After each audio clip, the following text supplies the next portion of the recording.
Ja, men så røg vi jo en tur til Varde og skulle prøve at se, om vi ikke kunne tage alle 3 point i en kamp, som vi vidste på forhånd blev meget lige. Vi har stort set ingen af holdene formået at få ret mange point. Og vi var jo inden dagens kamp 3 point foran Varde. Og recepten var jo klar. Vi ville vinde, og så kunne vi holde Varde bagved os inden sæsonafslutningen inden for de sidste 2 kampe. Desværre så lykkedes det ikke. Vi taber 1-0.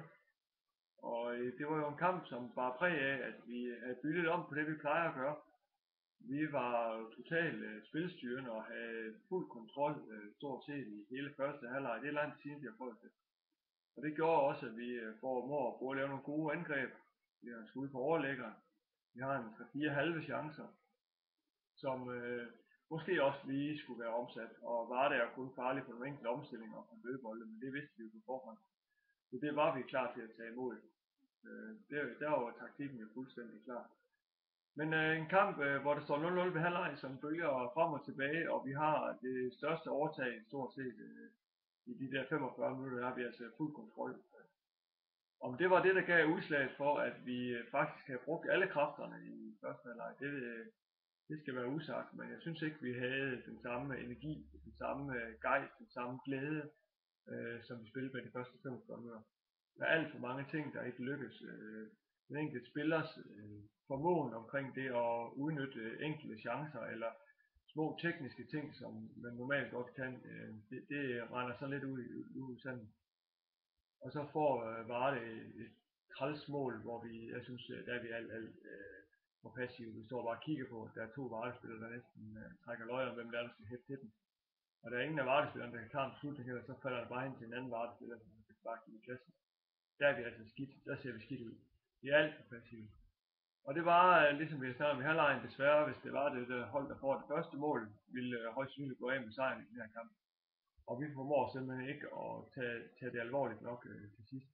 Hvor jeg mangler måske lidt mere fight, lidt mere gejst på, og lidt slåsken og lidt vilje, men jeg ved godt, det har været monster svært. Det har været 22 kampe næsten op ad bakke fra starten. Og igen, som kampen udspiller sig i dag, jamen så har vi desværre ikke nok at skyde med til sidst. Vi ser trætte ud, og Varde, de nyder det sidste pres. De er lidt fysisk hårdere end os, men alligevel er det faktisk Varde, der slår sig mest på os i dag.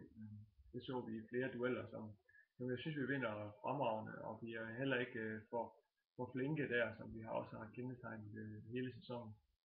Så vi taber 1-0, og det betyder så, at vi skal i hvert fald finde 4 point et eller andet sted. Det første point, det kan vi i hvert fald starte med at tage til Kolding.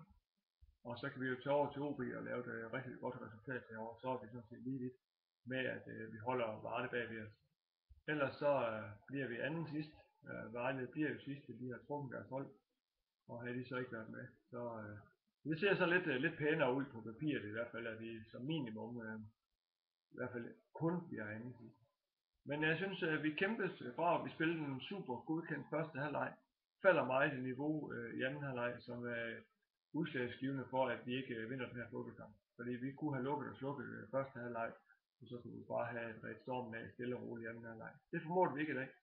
Så det må vi se, om vi kan få til at gå ud over Kolding på tirsdag. Så fortsat god søndag. Ses i morgen til træning.